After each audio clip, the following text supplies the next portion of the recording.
Drucker was born in Vienna, Austria in 1909 to an educated mother and father of Jewish descent. Growing up in the culturally vibrant climate of Vienna, Drucker was encouraged by his parents to learn from a wide range of professionals.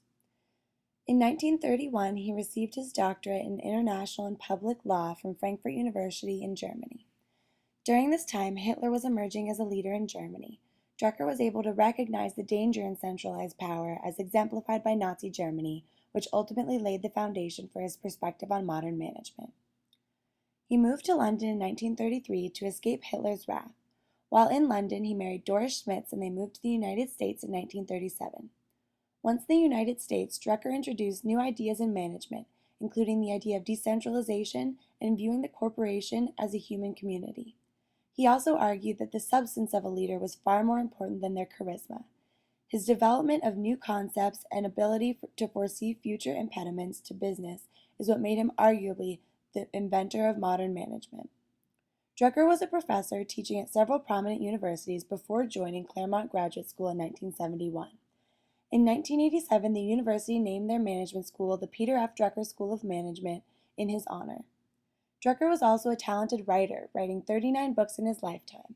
In addition, Drucker was a consultant for many large organizations, including General Motors and General Electric. Drucker spent much of his later years consulting pro bono for not-for-profit organizations such as the Salvation Army and the American Red Cross. In 2002, Drucker received the Presidential Medal of Freedom from President George W. Bush to honor his contribution to the field of management. In his last years, Drucker began to voice his concern with the capitalist business model was becoming plagued with morally and socially unforgivable acts. He was not afraid to question a model that he had helped to build himself. He had always operated on his personal convictions and values. Skills one can acquire, values no. And the people I've seen who are really unhappy are in a position where the values of the organization don't fit them.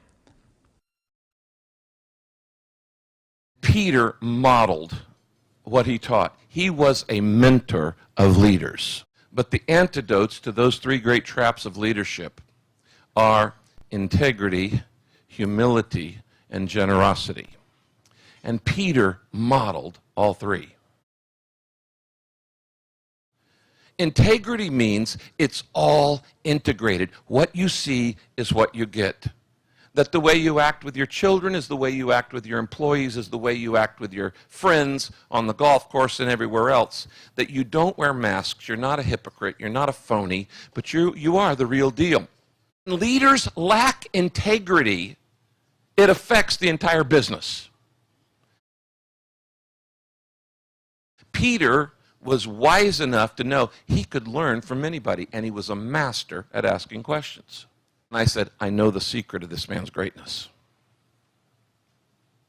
He is humble enough to know everybody is ignorant on different subjects.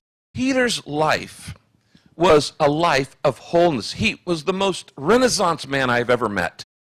And I think the greatest tribute we can give to Peter tonight as we honor him on his 100th birthday is to say, may we do the same thing. Whatever you have been given, you need to pass it on.